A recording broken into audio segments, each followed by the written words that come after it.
గౌరవ ముఖ్యమంత్రి శ్రీ రేవంత్ రెడ్డి గారికి, గౌరవ ఉప ముఖ్యమంత్రి మిత్రులు ఆత్మీయులు బట్టి విక్రమార్క గారికి, ఇతర దిగ్గజాలకి, ఆహ్వానితులకు ప్రతి ఒక్కరికి నా హృదయపూర్వక నమస్కారాలు. తెలుగులో మాట్లాడడం కొంచెం చేంజ్ ఉంది కదా మీ చెవులకి. So let me have the privilege in talking in our mother tongue.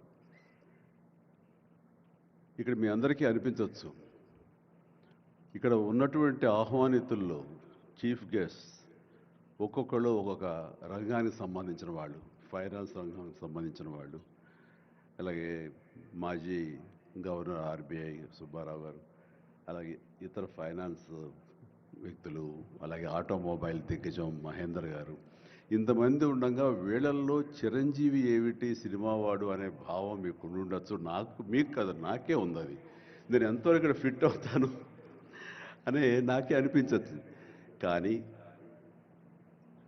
నా మీద ఎంతో గౌరవంతో ఒక సోదరుడుగా మన ముఖ్యమంత్రి గారు చిరంజీవి రావాలి అని నిన్న మన భట్టి విక్రమార్క గారిని, అలాగే IT and industrial minister Sridhar గారిని నా దగ్గరికి పంపించారు. సరిగ్గా వాళ్ళు వచ్చే సమయానికి ఇది ఏ పొజిషన్లో ఉన్నాను తెలుసా అండి?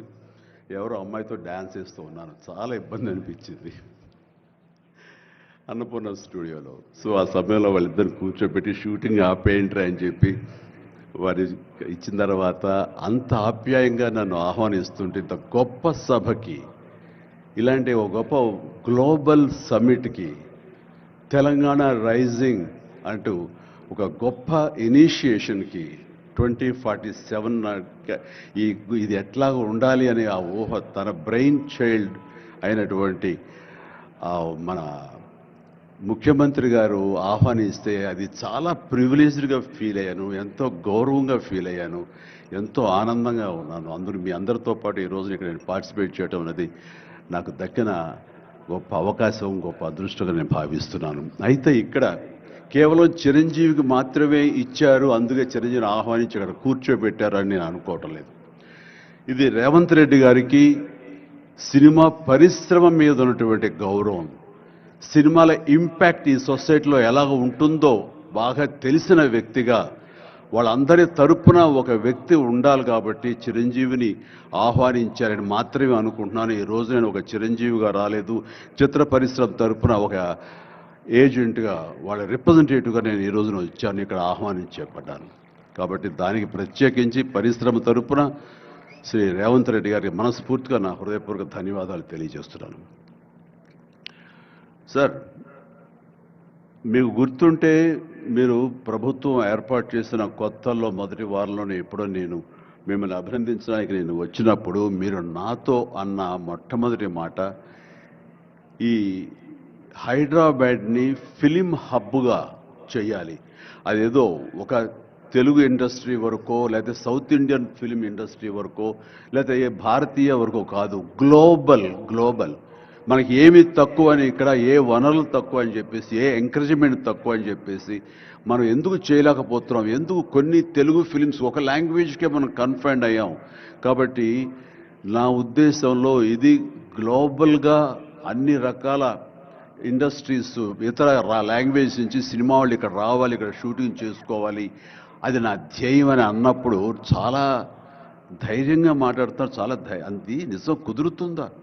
ఎక్కడి నుంచో ఇతర దేశాల నుంచి వచ్చి ఇక్కడ షూటింగ్ చేయటం అన్నది, నేను టూరిజం మినిస్టర్గా ఉన్నప్పుడు ఫిలిం టూరిజంగా ఇక్కడ ఎంతోమంది ఆహ్వానించడానికి ఎంతో శ్రమపడ్డాం, ఎంతో కష్టించాం. కానీ ఇక్కడ ఉన్నటువంటి అట్మాస్ఫియర్ కానీ ఎంకరేజ్మెంట్ కానీ ఆయా గవర్నమెంట్లు అంత లేకుండా ఉండటంతో అది అంత పూర్తిగా సఫలీకృతం కాలేకపోయాం.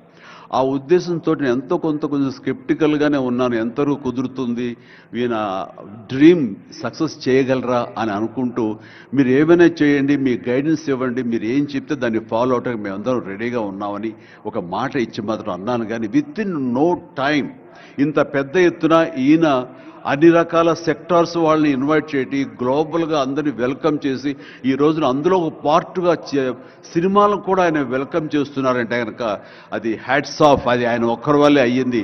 అన్నది అన్నట్టుగా కాకుండా అన్నది సాధ్యం చేసేలాగా ప్రాక్టికల్గా ఈ రోజున మనందరం చూస్తున్నాము. ఇది చాలు, డెఫినెట్గా ఆయన అనుకున్నది సాధిస్తారనే ప్రగాఢమైన నమ్మకం నాకు ఏర్పడింది. ఎందుకంటే ఆయన అన్నది హైదరాబాద్ అనేది సెంట్రల్ లొకేటెడ్ మన కంట్రీలో. ఏ ఇతర ఇంపార్టెంట్ సిటీస్కి వెళ్ళాలని సరే 1 అవర్ డిస్టెన్స్లోనే ఉంది. మేబీ ఢిల్లీ ఇంకొక 1 అవర్ పడుతుందేమో తప్ప. అండ్ ఇక్కడ లేని లొకేషన్స్ ఎక్కడ లేవు, ఎక్కడ లేకుండా పోలేదు. మనకు మంచు కొండలు ఉన్నాయి, థార్ డెజర్ట్స్ ఉన్నాయి, అడవులు ఉన్నాయి, వర్షాలు పడే ఉన్నాయి, లాంగెస్ట్ బీచ్లు మనకు ఉన్నాయి. ఏమి తక్కువ, ఏ లొకేషన్స్ తక్కువ, ఏ వనరులు తక్కువ. ఇక్కడ పని చేయడానికి వాళ్ళకి స్కిల్ డెవలప్మెంట్ చేయగలిగితే కనుక పని చేయడానికి ఎంతోమంది ముందుకు వచ్చి సినిమా పరిశ్రమ ద్వారా ఉపయోగపడి వాళ్ళ కుటుంబాలకు వాళ్ళు ఉపయోగించుకుంటారు. ఇది ఆ పొటెన్షియల్ పూర్తిగా ట్యాప్ చేయలేదు అన్న మాట వాస్తవం. వారు అది నేను అంగీకరిస్తూ మా సలహాల కోసంగా ఆయన కొన్ని సెమినార్లు ఫ్యూచర్లో నడిపిస్తామన్నారు. ఇప్పుడు కూడా అలాంటి చిన్న సెమినార్లు మా పెద్దల మధ్య, సినిమా పెద్దల మధ్య జరిగింది. అయితే ఇది కాంప్రహెన్సివ్గా కన్సాలిడేట్గా జరిగేలాగా విత్ ఇన్ షార్ట్ టైం మేము అందరూ కూడా ముందుకు వస్తాము. ఇక్కడ ప్రపంచానికే ఇది అద్భుతమైనటువంటి సినిమా హబ్గా హైదరాబాద్ని చేయటంలో మేమందరం ముందుంటాము. అండ్ ఈ రోజున చూస్తే కనుక బాలీవుడ్ నుంచి సల్మాన్ ఖాన్, అజయ్ దేవ్గన్లు వచ్చి ఇక్కడ మేము స్మార్ట్ డిజిటల్గా కానీ అడ్వాన్స్డ్ ఫ్యూచరిస్టిక్ స్టూడియోస్ మేము పెడతామని అంటాం అన్నది ఇది శుభారంభం. ఇదే ఇన్స్పిరేషన్గా నేను కానీ, నాగార్జున కానీ, వెంకటేష్ కానీ, ఇతర హీరోలు కానీ, ఇతర ప్రొడ్యూసర్స్, నిర్మాతలు ఎంతోమంది ఈరోజు ఇక్కడ ఉన్నారు ఈ సభ్యుకుల్లో. వాళ్ళందరూ కూడా ముందుకొచ్చి చేయాలన్న ఒక కుతూహలం కానివ్వండి, అది పూర్తిగా ఛార్జ్ అయి ఉన్నారంటే ఎలాంటి అతిశయోక్తి లేదు.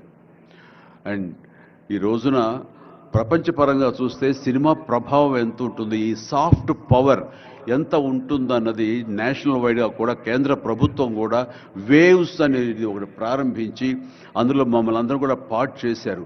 అంటే ఎకనామికల్గా అది ఎంత పవర్ ఇస్తుంది, మన కంట్రీ జీడిపికి ఎంత కంట్రిబ్యూట్ చేస్తుందో అనడానికి బాగా వాళ్ళందరికీ తెలిసిన వాళ్ళు కాబట్టి సినిమా మీద అంత దృష్టి పెట్టారు. సినిమాని కేవలం పేరు తీసుకురావడమే కాకుండా ఎంతో కంట్రిబ్యూట్ చేస్తుంది, ఎంతోమందికి ఎంప్లాయ్మెంట్ జనరేట్ చేస్తుంది, ఎంతోమందికి ఉపాధి కల్పిస్తుంది.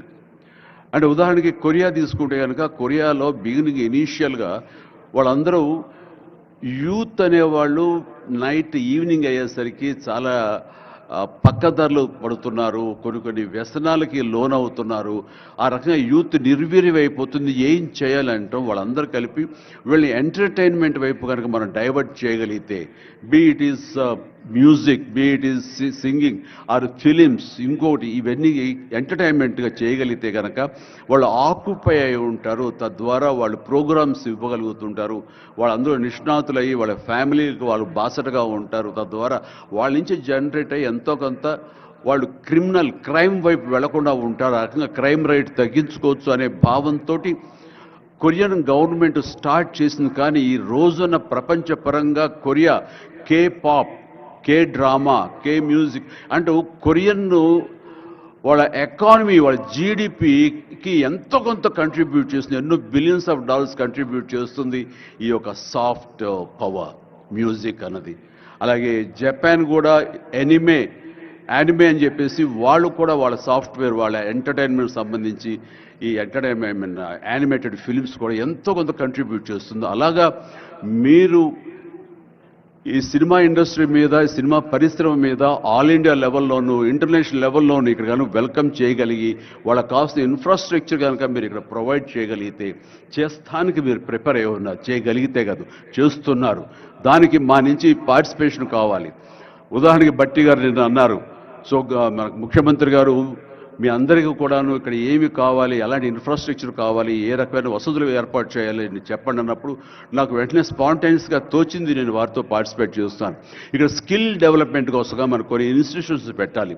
అది డ్రైవర్ల దగ్గర నుంచి, మేకప్ మెన్ల దగ్గర నుంచి, కాస్ట్యూమర్స్ దగ్గర నుంచి, ఒక ఎడిటింగ్ దగ్గర నుంచి, సౌండ్ సిస్టమ్ దగ్గర నుంచి, కెమెరామెన్లు, డిఓపీలు, అండ్ యాక్టింగ్ సంబంధించిన స్కిల్స్ కానివ్వండి, అలాగే డైరెక్షన్ కానివ్వండి, వాట్ నాట్ ఎన్నో ఈ ఇండస్ట్రీలో ఎన్నో శాఖలు ఉన్నాయి. ఆ శాఖల్లో ఎంతోమంది ఎంతూజియాస్టిక్ కుర్రవాళ్ళు ఉన్నారు. వాళ్ళు చదువు ఒక మాదిరి చదివైనా సరే ఆ చదువు ఏం తెచ్చి పెడుతుంది అనుకుంటే కనుక ఈ రోజున గొప్ప గొప్ప డైరెక్టర్స్ ఉన్నారు. ఈ రోజున ఇంటర్నేషనల్ లెవెల్కి మన సినిమాలు తీసుకొస్తున్న డైరెక్టర్ వాళ్ళందరూ డిగ్రీ కూడా చదవలేదు. సో చదువు ఇది ఇంపార్టెంట్ కాదు, మీకున్న ఇంట్రెస్ట్ ఇంపార్టెంట్. ఆ ఇచ్చేటువంటి గవర్నమెంట్ ఆఫ్ తెలంగాణ ఈ రోజున మనకి ఇస్తున్న ఈ అవకాశాలను సద్వినియోగం పరుచుకుని మీరందరూ కనుక రాగలిగి ముందుకు వచ్చి ఈ యొక్క ఇన్ఫ్రాస్ట్రక్చర్ సంబంధించి వీళ్ళు ఇచ్చిన ఫెసిలిటీస్ని వినియోగించుకుంటూ స్కిల్ డెవలప్మెంట్ ముందు చేసుకోగలిగితే కనుక మీరు ఎక్కడికి వెళ్ళినా సరే వాళ్ళు ఎంతోమంది వెబ్ సిరీస్ తీస్తున్నారు, అలాగే టీవీ సీరియల్స్ తీస్తున్నారు, సినిమాలు తీస్తున్నారు, పెద్ద సినిమాలు తీస్తున్నారు, చిన్నవి తీస్తున్నారు. అలాగే ఈ రోజున కేవలం స్క్రీన్ మీదే కాకుండా మొబైల్కి సంబంధించినటువంటి సినిమాలు కూడా చాలామంది తీయటానికి రేటు సమాయత్తం అవుతున్నారు. ఇది ఫ్లిప్ అని ఇంటర్నేషనల్గా వస్తుంది. ఇప్పుడే మహేంద్ర గారు నాతో మాట్లాడుతూ ఈ వర్టికల్ సంబంధించిన ఫిలిమ్స్ 3 minutes నిడివి అయితే 10 minutes మ్యాక్సిమం 10 minutes నిడివి ఉన్నటువంటి సినిమాలు మనం చేయగలిగితే అది ప్రతి వాళ్ళ చేతుల్లో ఉండి అది వాళ్ళందరూ ఎంటర్టైన్ చేయగలుగుతుంది. దానివల్ల ఎంతో ఎకానమీ మనం డెవలప్ చేయొచ్చు, ఎంతోమందికి ఉద్యోగ అవకాశాలు ఇవ్వచ్చు. నేను దాన్ని ఇనిషియేట్ చేస్తానంటూ మహేంద్ర గారు చెప్తూ వచ్చారు. సో ఇవన్నీ కూడా ఇది సాదాసీదాటువంటి కాదు. సినిమా ఏదో ఆడుతుంది, 2 రోజులు డబ్బులు తెచ్చి పెడుతుంది, వాళ్ళు ఏదో మిగుల్చుకుంటారు కోట్లు అంటే తేలిగ్గా చూడదు. దీని వెనకాల చూస్తే కనుక లక్షలాది మంది యూత్ ఈ అవకాశాన్ని సద్వినియోగపరుచుకుని అభివృద్ధిలోకి రావచ్చు, పేరు ప్రఖ్యాతులు సంపాదించవచ్చు. తద్వారా ఇన్ రిటర్న్ మీరు కూడా ఈ కంట్రీకి, మన తెలంగాణకి మీరు ఎంతో కొంత ఎకనామికల్గా మన గ్రోత్ అవడానికి ఆర్థికంగా కూడా మీ సపోర్టు లభిస్తుంది. ఇది మ్యూచువల్లీ రిసిప్రోకల్. కాబట్టి ఈ రోజున ఇక్కడ స్టూడియోకి స్థలాలు ఇస్తామంటున్నారు. స్కిల్ డెవలప్మెంట్కి కావాల్సిన క్లాసెస్ కావాల్సిన ఫ్యాకల్టీస్ కనుక అధ్యాపకులు మనం తెచ్చుకుంటే వాళ్ళ ద్వారా ఎంతోమంది ట్రైనింగ్ ఇచ్చిన వాళ్ళం అవుతాము. ఇది సద్వినియోగపరచుకోండి. దీని మీద మన ఇండస్ట్రీలో పెద్దలు కూడా సీరియస్గా ఆలోచించండి. దీని మీద నేనైతే సీరియస్గా తీసుకున్నాను, వారితో అదే అన్నాను. మీరు ఒక సెమినార్ లాంటిదో లేకపోతే చిన్న క్లోజ్డ్గా మీరందరూ నాకు ఇన్వైట్ చేయగలిగితే కనుక ఇలాంటివి ఏమైనా సదస్సులు మాకు చిన్న ఎత్తులో సినిమాకు సంబంధించి మీరు చేయగలిగితే కనుక మేమందరూ దీన్ని మరింత ముందుకు తీసుకువెళ్ళి మీ కళ ఏదైతే ఉందో, మీ బ్రెయిన్ చైల్డ్ ఏదైతే ఉందో దాన్ని ముందుకు తీసుకెళ్ళి ప్రపంచం మొత్తం ఎంటర్టైన్మెంట్ రంగానికి సంబంధించి ఈ తెలంగాణ వైపు, ఈ హైదరాబాద్ వైపు మనం చూసేలాగా చేస్తామనే ధైర్యం నాకుంది, భరోసా ఇస్తున్నాను. నా వంతు కృషి నేను చేస్తాను. నా ఈ అవకాశం ఇచ్చేందుకు ధన్యవాదాలు మా ముఖ్యమంత్రి గారికి, అలాగే ప్రతి ఒక్కరికి నా హృదయపూర్వక ధన్యవాదాలు మరొకసారి తెలియజేస్తున్నాను, ముగిస్తున్నాను. జై తెలంగాణ, జై హింద్. ధన్యవాదాలు సార్. మీరు మా చెవులకు పట్టిన తుప్పును వదిలించారు తెలుగులో మాట్లాడి. ఇప్పుడు శ్రీ సుమన్ బెర్రీ గారు, Shri vice chairman NITI Aayog, I request sir to kindly address the gathering.